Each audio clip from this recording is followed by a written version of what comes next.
Good morning বন্ধুরা, good morning smile দিয়ে দিনটা শুরু করলাম। সকাল 5:40 বাজে আর আমি আমার ছেলের জন্য এবং আমাদের সবার জন্য একটু ব্রেকফাস্ট বানিয়ে নেব। সেটা কি হচ্ছে তোমরা দেখো রেসিপিটা। চিড়ে এবং শসা দিয়ে একটা রেসিপি বানাবো। তো প্রথমে চিড়েটা ধুয়ে রেখে দিয়েছিলাম আর শসাটা গ্রেট করে রেখে দিয়েছিলাম। তারপরে নারকেলটা আমি কুচি কুচি করে নিয়েছিলাম। তো তিনটে জিনিসকে আমি এবারে একসঙ্গে মিক্স করব। আমরা তো সবাই বাড়িতে চিড়ের পোলাও খেয়ে থাকি। চিড়ের পোলাও সবাই জানো রেসিপিটা কেমন করে করতে হয়। এই জিনিসটা আমি 2-3 বার করেছি বাড়িতে, তো ভাবলাম যে তোমাদের সঙ্গেও শেয়ার করি। প্রথমে এই তিনটে ইনগ্রেডিয়েন্টস খুব সুন্দর করে মাখিয়ে নিলাম। এরপরে তেলটা গরম হয়ে গেছে কড়াইয়ে, সাদা তেল দিয়েছি আমি। এর মধ্যে আমি দিয়ে দেব কালো সর্ষে ফোড়ন। এই যে কালো সর্ষে ফোড়ন দিলাম। তারপরে আস্তে আস্তে সব কটা ইনগ্রেডিয়েন্টস আমি দিতে থাকবো।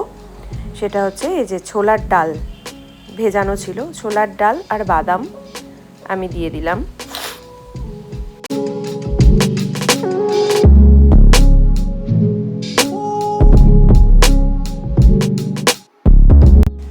এরপরে আমি দিচ্ছি কুচনো কাঁচা লঙ্কা, তারপরে আদা গ্রেট করে রাখা। এটা দিয়ে ভালো করে নেড়ে চেড়ে নেব। ব্যাপারটা কিন্তু ভীষণ টেস্টি হয় খেতে, তোমরা বাড়িতে ট্রাই করতে পারো, ভীষণই ভালো লাগবে।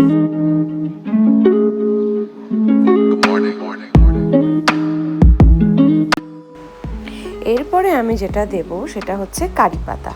হ্যাঁ, এটা তো একটা সাউথ ইন্ডিয়ান খাবার। তো সাউথ ইন্ডিয়ান খাবারে দেখবে তুমি কারি পাতা না হলে চলেই না। কালো সর্ষে, কারি পাতা, এইগুলো মাস্ট, এগুলো লাগবেই লাগবে। তো যাই হোক, কারি পাতা দিয়েও নাড়াচাড়া করে নিলাম। এরপরে আমি যেটা করব, যেটা মিক্স করে রেখে দিয়েছিলাম চিড়েটা এবার আমি কড়াইয়ের মধ্যে দিয়ে দেব।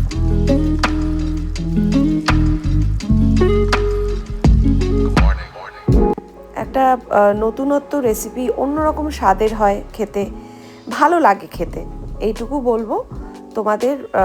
তোমরা যদি বাড়িতে ট্রাই করো তাহলে খারাপ লাগবে না, ভালো লাগবে।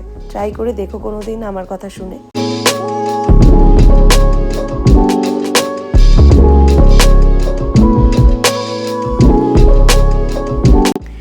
এরপরে স্বাদ মতো নুন আমি দিয়ে দিলাম।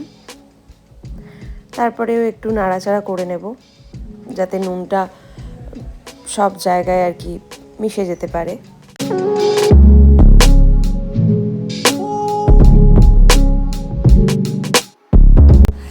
তারপরে আমি যেটা দেব সেটা হচ্ছে কুচনো ধনেপাতা। কুচনো ধনেপাতা দিয়েও একটু নাড়াচাড়া করে নেব। এরপর আমি যেটা দেব সেটা হচ্ছে যে লেবুর রস একটু চিপে দিয়ে দেব, একটু নাড়াচাড়া করে ব্যাস নামিয়ে নেব। হয়ে গেল, রেডি হয়ে গেল শসা দিয়ে চিড়ের পোলাও। তোমাদের কেমন লাগলো কমেন্ট করে জানিও কিন্তু।